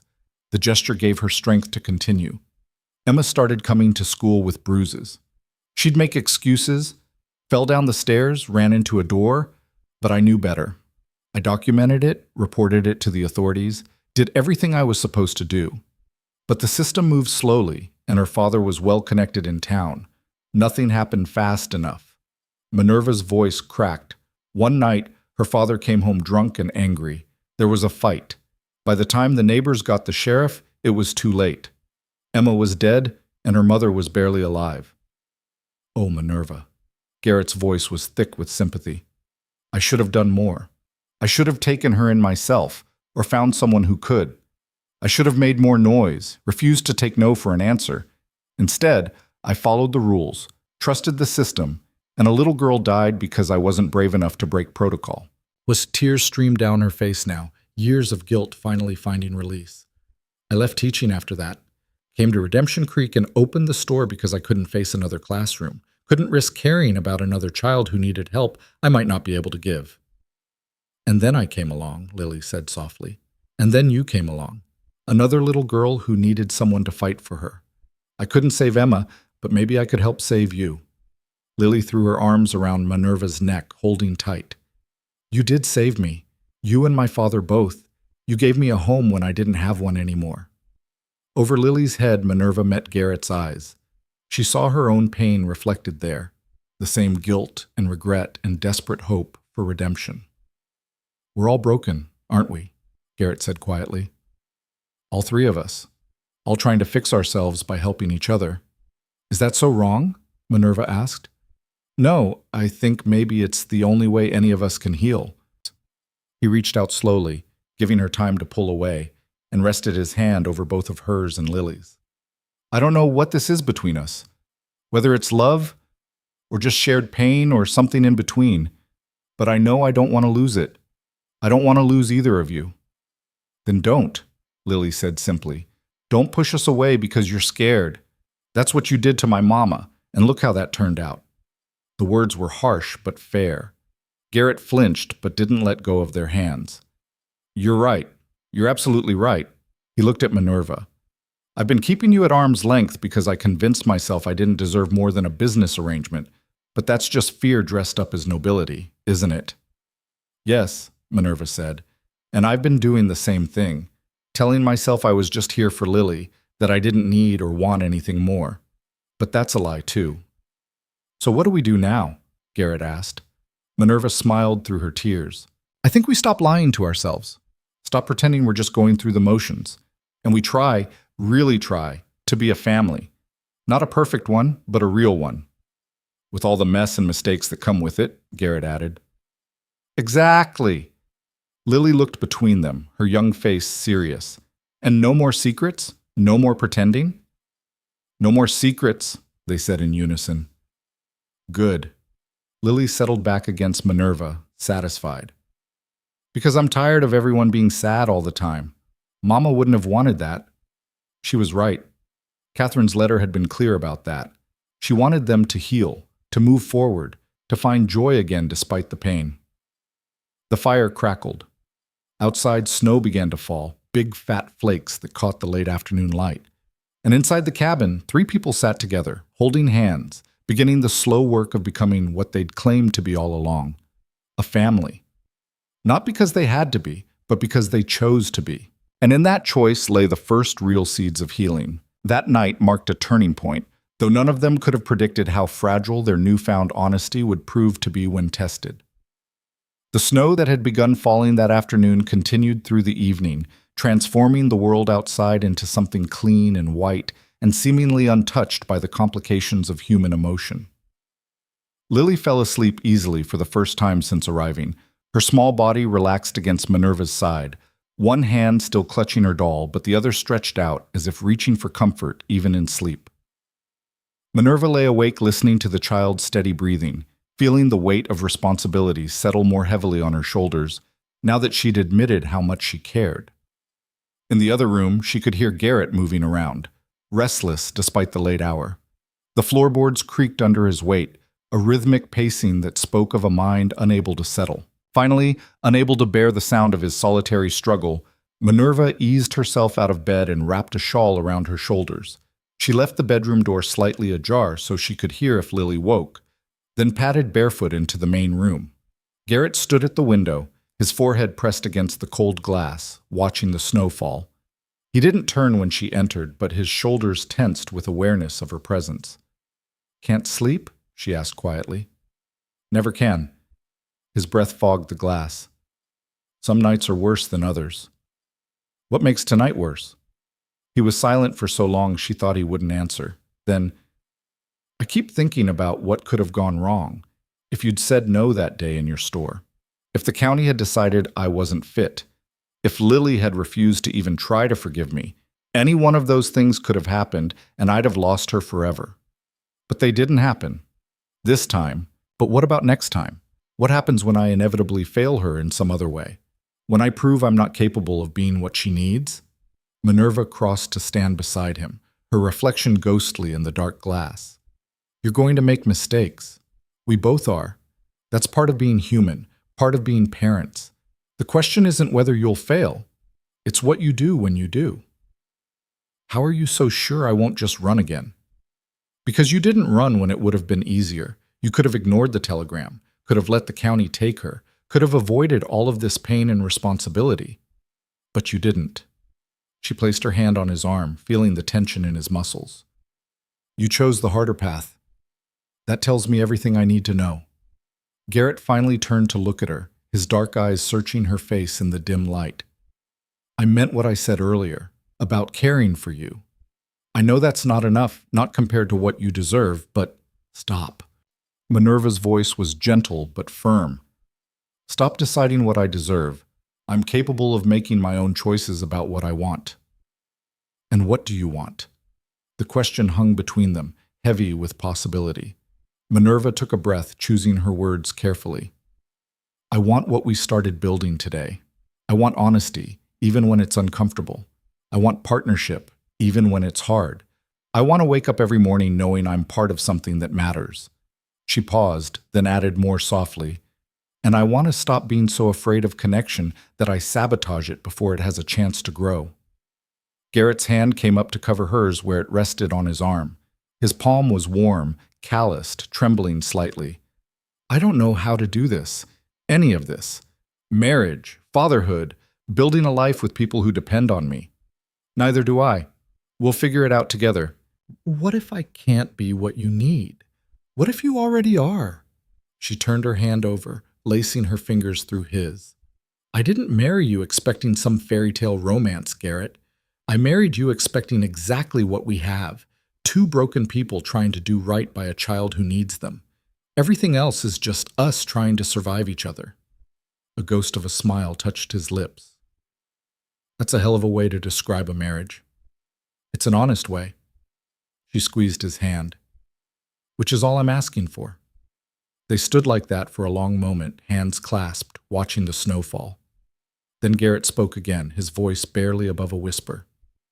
"I read Catherine's letter 5 more times after Lily and I came back inside. Each time it hurt just as much as the first. That's probably how it should hurt. That kind of forgiveness, especially when you don't feel worthy of it, it's supposed to cut deep. She asked me to forgive myself. I don't know how to do that. Start by accepting that she already forgave you, that Lily is trying to forgive you, that maybe you're the only one still holding on to the punishment. Garrett's eyes filled with tears. I destroyed her life. No, you hurt her badly and you abandoned her when she needed you most. Those are terrible things, and you'll have to live with them forever. But you didn't destroy her life, Garrett. She built a life anyway, raised a beautiful daughter, found meaning in her work, kept loving you even when you didn't deserve it. She was stronger than you gave her credit for. I know, that's what makes it worse. She didn't need me to be whole, to be strong, to build a good life. She just wanted me to be there, and I couldn't even give her that. You can't change the past, but you can honor her memory by being present now, by giving Lily the father Catherine wanted her to have. And you? His voice cracked. What do I owe you for everything you've sacrificed? Nothing. You owe me nothing because I didn't sacrifice anything. I chose this. There's a difference. She pulled her hand free and cupped his face, making him look at her. Stop trying to quantify debts and worthiness. We're not a ledger to be balanced. We're just three people trying to build something good out of some pretty terrible circumstances. He leaned into her touch, his eyes closing. You're too generous. I'm practical. There's a difference. But her voice was warm, almost teasing. For the first time since she'd known him, Garrett laughed, a rough, rusty sound, but genuine. Practical, right. That's what we're calling this. What would you call it? He opened his eyes, looking at her with an intensity that made her breath catch. I'd call it the best thing that's happened to me in 7 years, even though I have no idea what I did to deserve it. Before Manurva could respond, a small voice called from the bedroom. Manurva, are you there? They sprang apart like guilty teenagers. Manurva hurried back to the bedroom, finding Lily sitting up in bed, her doll clutched tight, eyes wide and frightened. I'm here, sweetheart. I'm right here. She sat on the edge of the cot, brushing Lily's hair back from her forehead. Bad dream? I dreamed Mama was calling for me, but I couldn't find her. Lily's voice trembled. I kept running and running, but she kept getting further away. That sounds very scary. Is she in heaven? The ladies at the county office said she was, but I don't know what that means. I don't know where she is. Manurva pulled Lily into her lap, holding her close. I think your mama is wherever love lives, in the memories you carry, in the lessons she taught you, in the yellow box you keep safe. She's not gone as long as you remember her. But I want to hug her. I want to tell her about the cabin and the mountains and about you and my father. I want her to know I'm okay. I think somehow she does know. Mothers have a way of knowing these things. Lily was quiet for a moment, then asked in a very small voice, Can you be my mother too? Not instead of Mama, but also? Is that allowed? Manurva's heart cracked open. Oh, Lily, yes, that's allowed. You can have as much love as the world wants to give you. It doesn't diminish what you had with your mama. It just adds to it. So I can love her and love you, and that's okay? That's more than okay. That's exactly how it should be. Lily burrowed deeper into Manurva's arms. I'm glad I came here. I was so scared on the train, but now I think maybe it's going to be all right. I think so too. They sat together in the darkness until Lily's breathing evened out, and she drifted back to sleep. Manurva laid her gently back on the cot, tucking the blankets around her with careful hands. When she returned to the main room, Garrett was still at the window, but something in his posture had changed. He looked less haunted, less hunted by his own demons. She asked if she could love both you and Catherine, Manurva said quietly. I told her yes. Thank you for that, for not trying to replace Catherine in her heart. I wouldn't even if I could. Catherine raised an extraordinary child. That legacy deserves to be honored. Garrett turned to face her fully. I don't know what I'm doing when it comes to you and me. I know what we agreed to, what this marriage was supposed to be. But standing here right now, after everything that's happened today, I don't think I can keep pretending this is just a practical arrangement. Manurva's pulse quickened. What are you saying? I'm saying I don't want separate bedrooms and careful distance and polite partnership. I want more than that. I want to try for something real, even if I'm terrified I'll ruin it. You might, Manurva agreed. I might too. We might hurt each other despite our best intentions, but at least we'd be honest about what we're trying to build. So we try? We try. He crossed to her slowly, giving her every opportunity to step back or change her mind. When he reached her, he lifted one hand and brushed his fingers along her cheek with a gentleness that belied his size and roughness. "I'm going to fail at this sometimes," he warned. "I know. I'm going to wake up in the middle of the night convinced I don't deserve you. I'll remind you that I chose you. That should count for something. I might never fully forgive myself for what I did to Catherine. Then I'll work on forgiving you enough for both of us until you're ready to do it yourself." He leaned down and pressed his forehead against hers, their breath mingling in the small space between them. "How did I get this lucky? You asked for help when you needed it most. That took more courage than you realize." They stood like that for a long moment, not quite embracing, but not separate either, existing in that liminal space between what they'd been and what they might become. Finally, Garrett pulled back slightly. "You should get some rest. Lily will be up with the sun, and she's got more energy than both of us combined. You should rest too." "I'll try." He squeezed her hand once, then released it. "Good night, Manurva." "Good night." She returned to her room, climbing back into bed beside Lily's small form. But sleep didn't come easily. Her mind replayed the evening's conversations, the shift that had occurred between her and Garrett, the weight of Lily's question about having two mothers. Everything was changing so fast.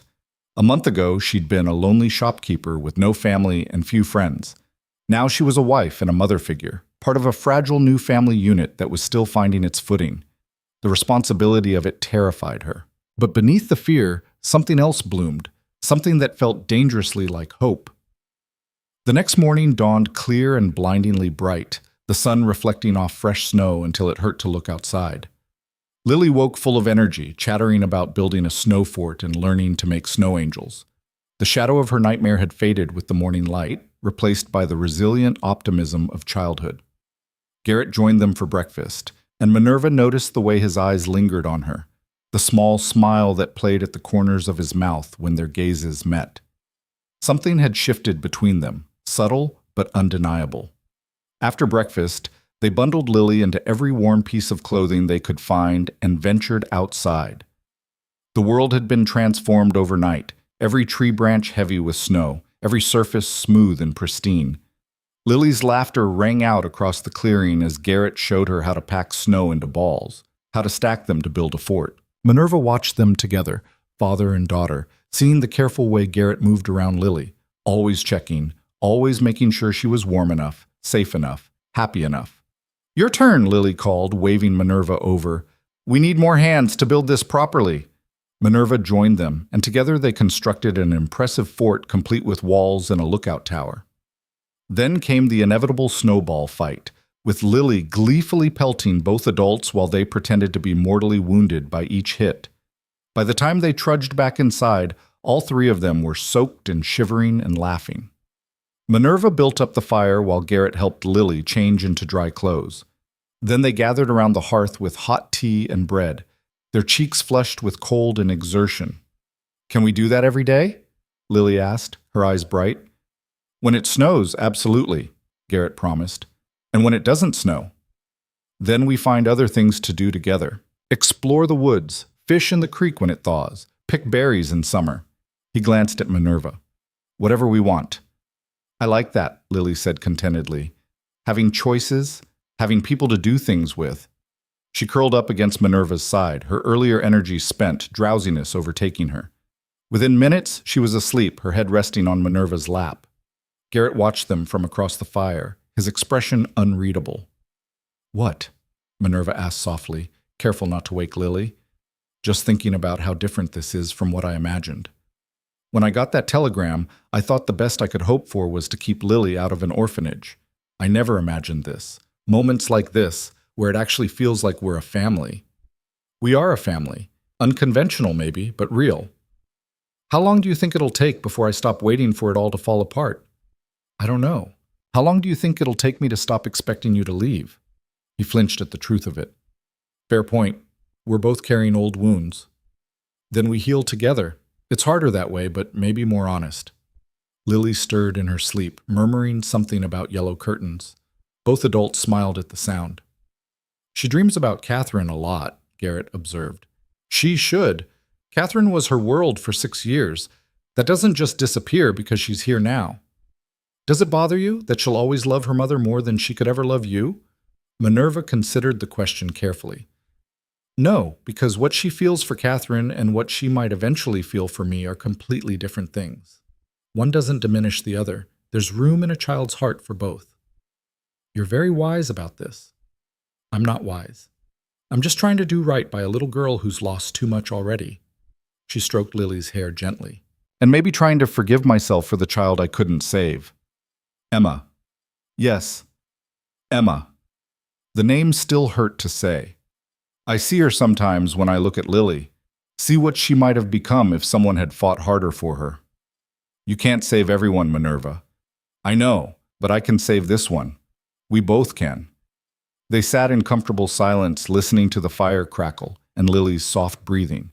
Outside, the world remained frozen and pristine, holding its breath. I should probably make a trip to town soon, Garrett said eventually. We're running low on flour and sugar, and I need to pick up some supplies from the general store. I assume you still have an arrangement with whoever's running it while you're up here. Martha Jennings is minding it for me. I'll need to check the accounts, make sure everything's running smoothly. Manurva hesitated, then added, Would you mind if Lily and I came with you? I think she'd benefit from seeing other children, maybe spending some time around people who aren't just us. Of course. We could make a day of it. Maybe stop by the schoolhouse, see if Miss Patterson is looking for new students come spring. You'd send her to school? If that's what's best for her, yes. I'm not going to keep her isolated up here just because I prefer solitude. He paused. Besides, she should have friends her own age, a normal childhood, as much as we can give her one. Manurva felt a surge of affection for this man who was trying so hard to be better than he believed himself capable of being. She's lucky to have you. I think we're all lucky to have each other. The trip to town 3 days later was both easier and harder than expected. Lily was excited to see Redemption Creek again, asking questions about every building and person they passed. But the stares that followed them were less friendly than curious, some outright hostile. Manurva overheard whispers as they walked through the general store, saw the way women pulled their children closer when Lily approached. The message was clear. The town hadn't quite decided what to make of this strange new family. Ignore them, she murmured to Garrett as they loaded supplies into the wagon. They'll get used to us eventually. But the damage was done. Lily had heard the whispers too, had seen the way people looked at her father. On the ride home, she was quiet, withdrawn. Why don't they like us? She asked finally, her voice small. Garrett's hands tightened on the reins. It's not about you, Lily. It's about me. People in town know I keep to myself, that I'm different. They don't trust what they don't understand. That's stupid. It is, but it's also human nature. Mama said judging people without knowing them was the worst kind of ignorance. Your mama was right about a lot of things. Lily was quiet for a moment, then said, I don't care what they think. You're my father, and Manurva is my... She hesitated, searching for the right word. Family, Manurva supplied gently. I'm your family. Right, my family, and that's all that matters. But despite her brave words, Lily's spirits remained dampened for the rest of the day. That evening, she picked at her dinner and went to bed early, claiming exhaustion, though Manurva suspected the real reason was sadness. After Lily was asleep, Manurva confronted Garrett in the main room. We can't let this continue. We can't let the town's prejudice affect her like this. What do you suggest? I can't force people to accept us. No, but we can show them there's nothing to fear. We can be visible, present, part of the community instead of hiding up here on the mountain. You want me to go to town more often, socialize with people who think I'm some kind of hermit freak? I want us to give Lily a chance at a normal life. That means friends, school, church socials, all the things children need to thrive. Garrett ran a hand through his hair in frustration. I came up here to get away from people, from their judgment and pity. You're asking me to walk right back into it. I'm asking you to be uncomfortable for your daughter's sake. Is that really too much? The words hit their mark. Garrett's shoulders slumped in defeat. No, it's not. You're right. I don't know how to do this, how to be around people anymore. Minerva crossed to him, taking his hands in hers. Then we learn together. We go to town once a week, attend community events, let people see that we're just a normal family trying to make it work. Eventually, the novelty will wear off and they'll accept us. And if they don't, then we keep trying anyway. Because the alternative is raising Lily in isolation, and that's not fair to her. Garrett pulled Minerva close, resting his chin on top of her head.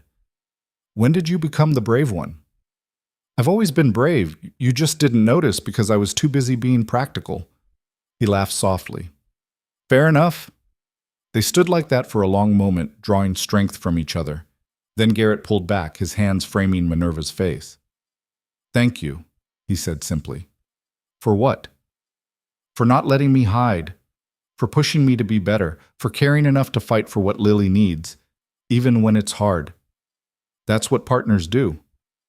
Is that what we are? Partners? Minerva smiled. Among other things. He kissed her then, soft and tentative, a question more than a declaration. Minerva answered by pressing closer, her arms wrapping around his neck, deepening the kiss into something more certain. When they finally pulled apart, both were breathing hard. That was, Garrett trailed off at a loss for words. Long overdue? Minerva suggested. I was going to say terrifying, but yeah, that too. She laughed, the sound bright in the quiet cabin. We're a mess, aren't we? The best kind of mess. Is there a best kind? There is when it's ours. They stayed up late that night talking about everything and nothing, their childhoods, their dreams, their fears. Minerva learned that Garrett had once wanted to be a teacher like her, that he loved astronomy and could name every constellation visible from the cabin. Garrett learned that Minerva had always dreamed of having a large family, that she could speak 3 languages, that she'd once punched a man twice her size for insulting one of her students. You're full of surprises, he said admiringly. So are you. Good ones, mostly. Mostly? Well, you did marry me without mentioning you snore like a wounded bear. He had the grace to look embarrassed. You can hear that through the wall? Garrett, they can probably hear it in town. They dissolved into laughter, the sound echoing through the cabin. And somewhere in the bedroom, Lily smiled in her sleep, comforted by the sound of adults who cared about each other finding joy together. The weeks that followed brought their own challenges and triumphs. True to their word, they made regular trips to town, forcing themselves to engage with the community despite the lingering suspicion. Slowly, painfully, attitudes began to shift. It started small.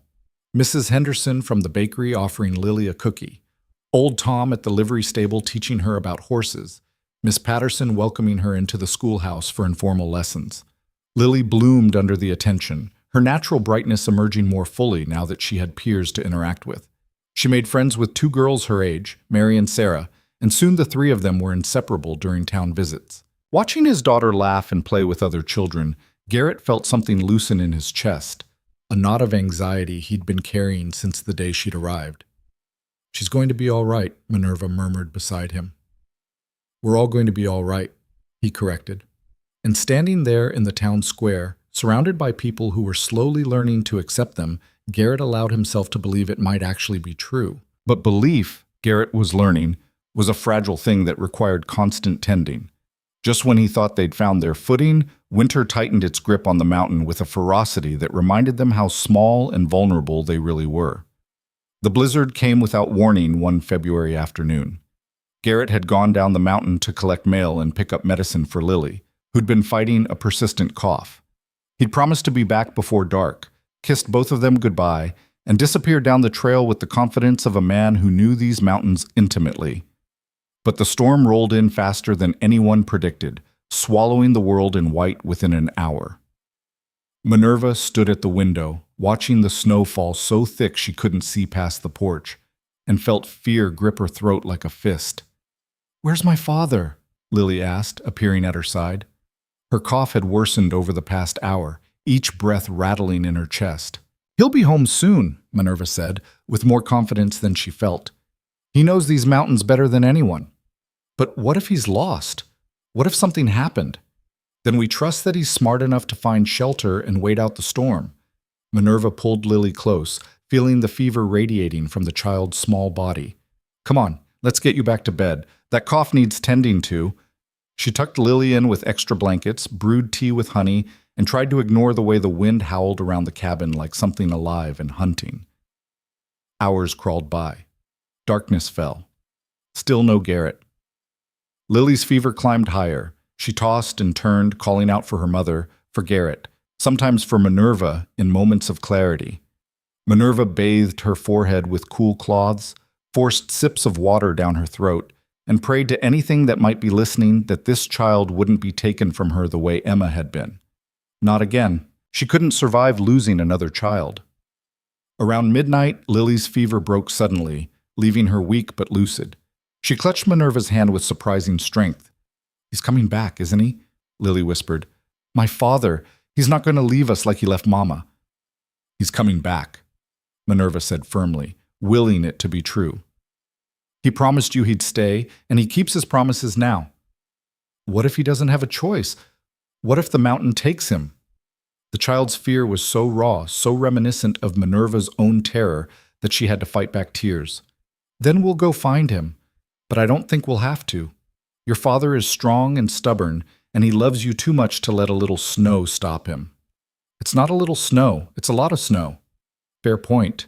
Minerva managed a shaky smile. "But my point stands. He'll find his way back to us." Lily's eyes drifted closed again, exhaustion claiming her. Minerva sat vigil beside her bed, listening to the storm rage outside, wondering if she'd just lied to a child about something she had no power to guarantee. The hours stretched endlessly. Every sound made her jump. Was that the door? Was that footsteps on the porch?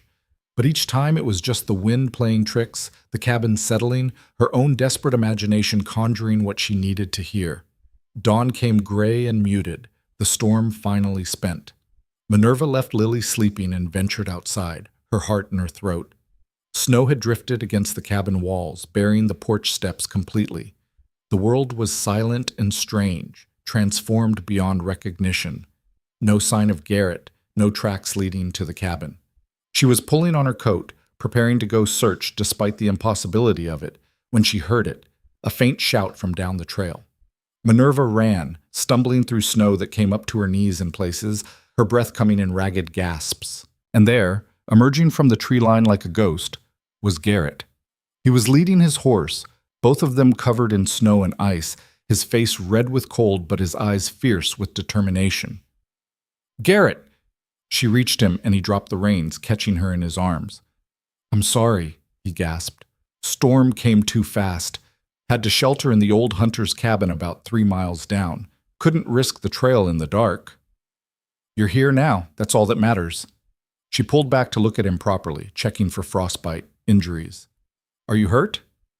"Just cold, tired, but fine." His eyes searched past her toward the cabin. "Lily?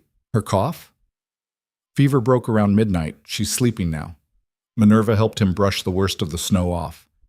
"She was terrified you weren't coming back." Garrett's face crumpled. "I told her I'd always come back. I promised." "And you did. That's what matters. You kept your promise." They made their way back to the cabin together, Garrett stabling the horse before they went inside. He shed his frozen outer clothes by the fire, his hands shaking too badly to manage the buttons until Minerva helped him. Then he went straight to the bedroom, kneeling beside Lily's cot. She woke at his touch, her fever-bright eyes focusing on his face. "You came back." "Always," he said hoarsely. "I'll always come back to you, Lily, no matter what." "You promise?" "I swear it on everything I have."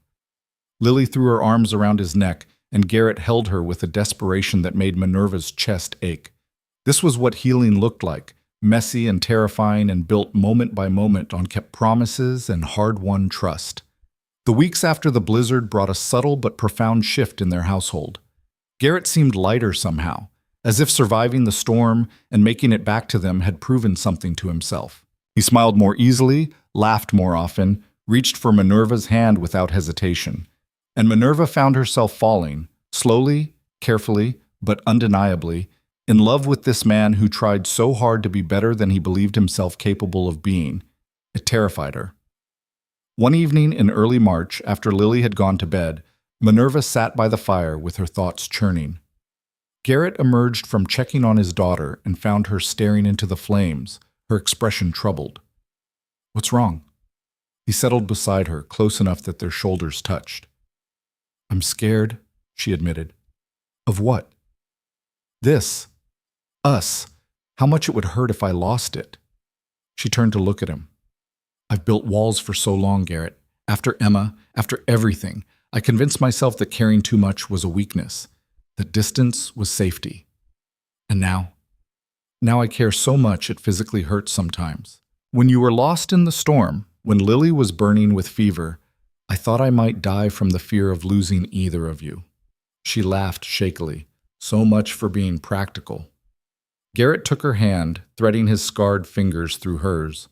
"I'm scared too. Every single day. I wake up terrified that I'll fail you both, that I'll prove I'm not capable of this, that my past will poison everything good we're trying to build. But you keep trying anyway. Because the alternative is worse. Going back to being alone, to that half-life I was living before you and Lily. I can't do it. Even the fear of failing is better than the certainty of emptiness." Minerva leaned into him, resting her head on his shoulder. "When did we become so brave?" "I don't know that we're brave. I think we're just desperate enough to risk it." "Maybe that's the same thing." They sat in comfortable silence, watching the fire burn down to embers. Then Garrett spoke again, his voice tentative. "I've been thinking about something Catherine wrote in her letter, about how I took her choice away by deciding for her what she could or couldn't handle." "What about it?" "I don't want to make that mistake with you, so I'm going to ask you something, and I need you to answer honestly, even if you think it's not what I want to hear." Minerva straightened, looking at him directly. "All right. Are you happy here? Really happy? Or are you just making the best of a situation you got trapped in?" The question hung between them, weighted with more significance than the simple words suggested. Minerva considered it carefully, knowing that he deserved the truth. "I'm happy," she said finally. "Not every moment, not without difficulty, but yes. I'm happier than I've been in years. This place, this life, you and Lily, it's not what I expected, but it's what I needed. Zan, even though you gave up the store, your independence, the life you'd built for yourself." "I didn't give up my independence. I chose to invest it in something bigger than just myself. That's not the same thing." She cupped his face in her hands. "Stop trying to find reasons why I should leave. I'm here because I want to be here. I just need to know you won't wake up one day and resent me for taking you away from town, from people, from the life you knew. The only thing I resent is that you still don't believe you're worth staying for." Her voice was gentle but firm. "Garrett, you're a good man. An imperfect one, sure, but good. You love our daughter with everything you have. You're trying so hard to be better than your worst moments. When are you going to let yourself believe that's enough?" "I don't know if I ever will." "Then I'll believe it for both of us until you can believe it yourself." He kissed her then, deep and passionate and desperate, pouring everything he couldn't say into the contact. Minerva responded in kind, her arms wrapping around him, anchoring them both. When they finally broke apart, both breathless, Garrett pressed his forehead to hers. "I love you. I don't know when it happened or how to express it properly, but I love you, Minerva. Not just because you saved my daughter, but because you saved me too." Tears spilled down Minerva's cheeks. "I love you too, even though you're stubborn and self-destructive and absolutely terrible at accepting good things when they happen to you." That's a hell of a love confession. It's an honest one. They laughed together, the sound warm and right in the quiet cabin. And somewhere in the bedroom, Lily smiled in her sleep, sensing even unconsciously that the people she loved were finding their way to each other. Spring arrived slowly, cautiously, as if winter was reluctant to release its grip on the mountains. But eventually the snow began to melt, revealing brown earth and the first brave shoots of green. The creek thawed and swelled with runoff. Birds returned, filling the morning air with song. Lily's cough had finally cleared completely, leaving her full of restless energy and ready to explore the world that had been locked in ice for so long. She begged daily to go on adventures, to see everything, to know everything. "Can we go to the waterfall today?" she asked one morning, bouncing with anticipation. "Mary said it's beautiful in spring and I want to see it before school starts." Garrett and Minerva exchanged glances. They'd enrolled Lily in the schoolhouse starting after Easter, a decision that had taken weeks of discussion and no small amount of anxiety on everyone's part. Waterfall it is, Garrett agreed, but we pack carefully. Last time you went exploring, you came back covered in mud from head to toe. That was one time. Twice, Minerva corrected gently. But who's counting? They prepared a picnic lunch and set out, the three of them, following the creek upstream through forest that was just beginning to wake from winter sleep. Lily ran ahead, then circled back, then ran ahead again, her energy boundless. Watching her, Manurva marveled at the transformation. This was not the haunted, withdrawn child who'd stepped off the train 4 months ago. This was a little girl who was learning to be a child again, to play, to laugh, to trust that the adults in her life would keep her safe. The waterfall was everything Mary had promised, a cascade of white water tumbling over rocks into a clear pool below, surrounded by moss-covered stones and early wildflowers. Lily stood transfixed, her mouth open in wonder. "It's perfect," she breathed. They spread out a blanket on a flat rock and ate their lunch in companionable silence, listening to the rush of water. Then Lily spoke up, her tone suddenly serious. "I've been thinking about Mama a lot lately." Garrett and Minerva both tensed slightly, unsure where this was heading. "What about her?" Garrett asked gently. "I was worried I was forgetting her, her face, her voice, the way she smelled like lavender soap." Lily picked at the edge of the blanket. "But then I realized I'm not forgetting her. I'm just making room for new memories alongside the old ones." "That's very wise, sweetheart," Minerva said. "Mama would like you," Lily continued, looking at Minerva. "She always said family was whoever loved you enough to stay. You stayed. You both did." "We're not going anywhere," Garrett assured her. Lily nodded, satisfied. Then she pulled something from her pocket, a small envelope worn at the edges. "I wrote her a letter. Miss Patterson helped me with the spelling. I wanted to tell her about everything, the cabin, the mountains, you two, my friends. I wanted her to know I'm happy." Minerva's throat tightened. "That's beautiful, Lily. I thought maybe we could do something with it, like bury it here, or burn it so the smoke carries it to heaven, or something. I don't know. I just want her to know." Garrett pulled his daughter close, his eyes shining with unshed tears. "I think burning it is perfect. The smoke will carry your words wherever they need to go." They built a small fire in a circle of stones, and Lily placed her letter carefully in the flames. They watched together as the paper caught and curled, smoke rising in delicate spirals toward the sky. "Goodbye, Mama," Lily whispered. "I love you. I'll always love you. But I'm okay now. You don't have to worry about me anymore." The three of them stood together, arms around each other, watching the smoke dissipate into the spring air. And in that moment, something shifted, a final letting go, not of love, but of grief's sharpest edges. That night, after Lily had fallen asleep exhausted from their adventure, Garrett found Minerva in the main room, sitting at the table with papers spread before her. "What are you working on?" he asked. "Letters to my old students. Some of them have written, asking how I am, what I'm doing. I thought it was time I answered." She set down her pen. "I've been thinking about maybe starting a small school here. Nothing formal, just teaching the mountain children who can't easily get to town. There are at least a half dozen families within a few miles who might benefit." Garrett sat down across from her, surprised. "You want to teach again?" "I do. I thought I couldn't, after Emma. Thought it would hurt too much. But watching Lily learn, seeing how hungry she is for knowledge, it reminded me why I love teaching in the first place." "What about the pain? The fear of caring too much again?" "It's still there. It probably always will be." Minerva reached across the table, taking his hand. "But I'm learning that fear doesn't have to stop me. You taught me that, you know. Watching you fight past your fear every single day to be a father to Lily. It made me realize that courage isn't the absence of fear. It's doing the right thing despite being terrified." Garrett squeezed her hand. "When did I become your example of courage? I'm the most cowardly man I know." "No, you're not. Cowardly men don't show up. They don't try. They don't admit their mistakes and work to fix them." She smiled. "You're many things, Garrett Stone, but cowardly isn't one of them.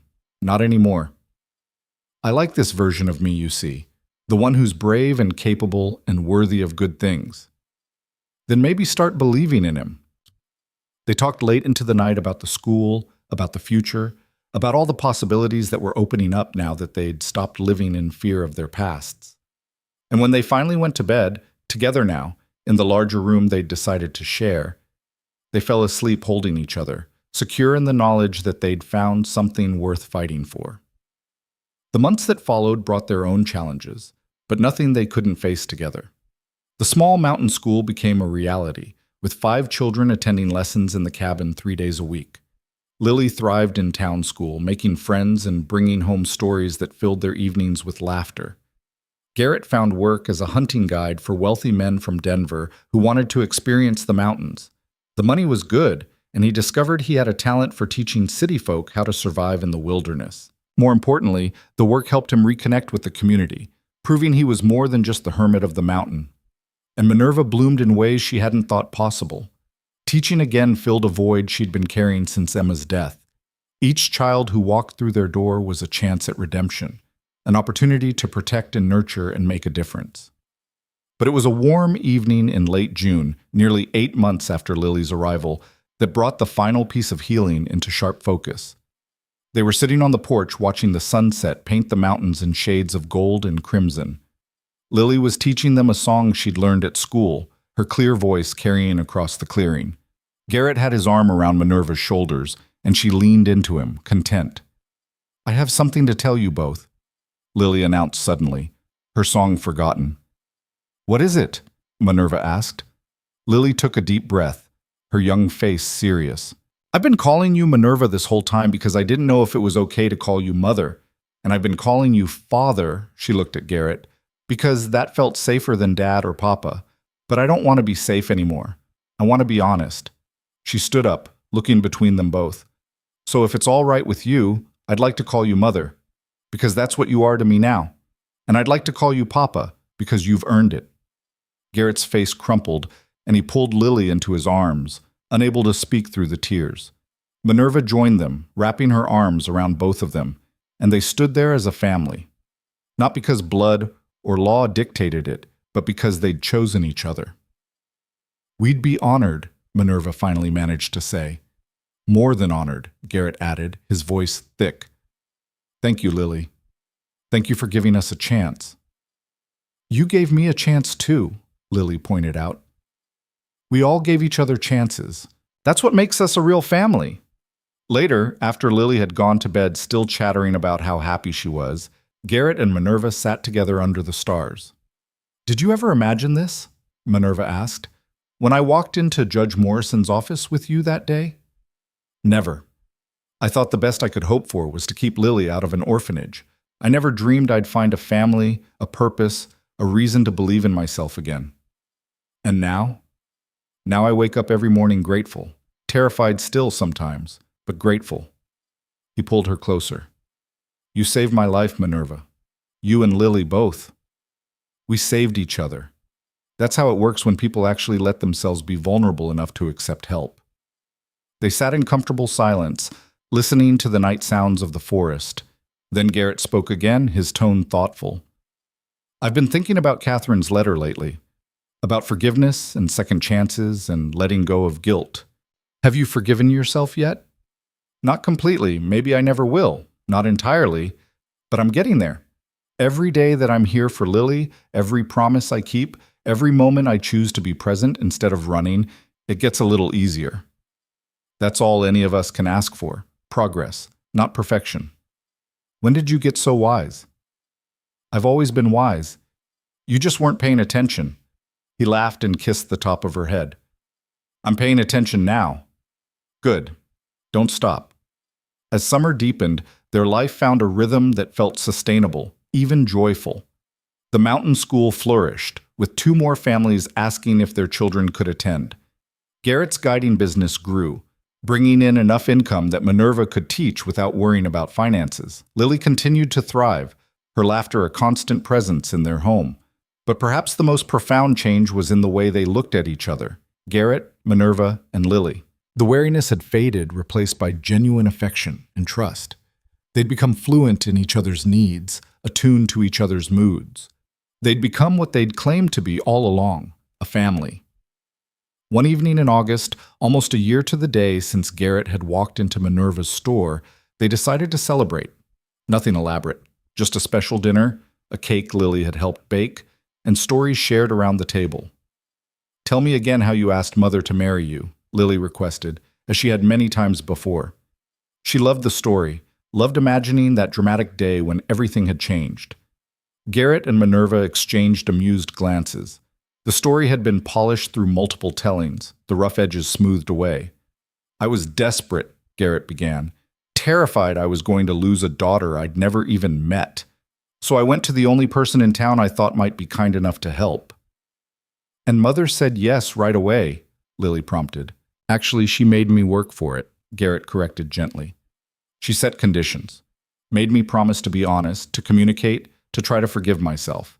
Smart conditions, as it turned out." "The best decisions usually require negotiation," Manurva added. "Anyone who says yes without thinking it through probably isn't taking it seriously enough." "Are you glad you said yes?" Lily asked. Manurva looked at Garrett, then at Lily, seeing the life they'd built reflected in both their faces. "Every single day. Even when Papa snores?" "Even then." They laughed together, the sound warm and right. After dinner, they moved to the porch to watch the stars emerge. Lily pointed out constellations Garrett had taught her, making up stories about the shapes they formed. "That one's a bear," she said, pointing. "And that one's a hunter. They're friends, though, not enemies. They help each other find food and stay safe." "I like that story," Manurva said. "Me too. Everything doesn't have to be about fighting. Sometimes it can be about helping." Garrett pulled both of them close. "When did you get so wise, little one?" "I learned from you and Mother. You taught me that broken things can be fixed if people care enough to try." The simple truth of it struck them both silent, because that's exactly what they'd done, taken 3 broken lives and carefully, patiently pieced them back together into something whole. Later that night, with Lily asleep and the cabin quiet, Garrett and Manurva stood at the bedroom window looking out at the moonlit mountains. "I never thanked you properly," Garrett said quietly. "For what?" "For seeing past the broken man who walked into your store. For believing I could be more than my worst mistakes. For loving Lily as if she were your own. For loving me despite having every reason not to." Manurva turned to face him, her eyes bright in the darkness. "You don't need to thank me for any of that. Love isn't something you earn through gratitude. It's something you build through choice and commitment and showing up every single day." "Even so. Thank you." She kissed him softly. "You're welcome. Now stop being so dramatic and come to bed." They settled together under the quilts, fitting against each other with the ease of long practice. Outside, an owl called. The wind whispered through the pines. The creek murmured its endless song. And inside the cabin on the mountain, 3 people who had been strangers less than a year ago slept peacefully, no longer haunted by the ghosts of their pasts, but dreaming instead of the future they were building together. Because they'd learned the truth that fear had hidden from them for so long. That healing wasn't something you did alone in the darkness. It was something you did together, in the light, with people brave enough to see your scars and love you anyway.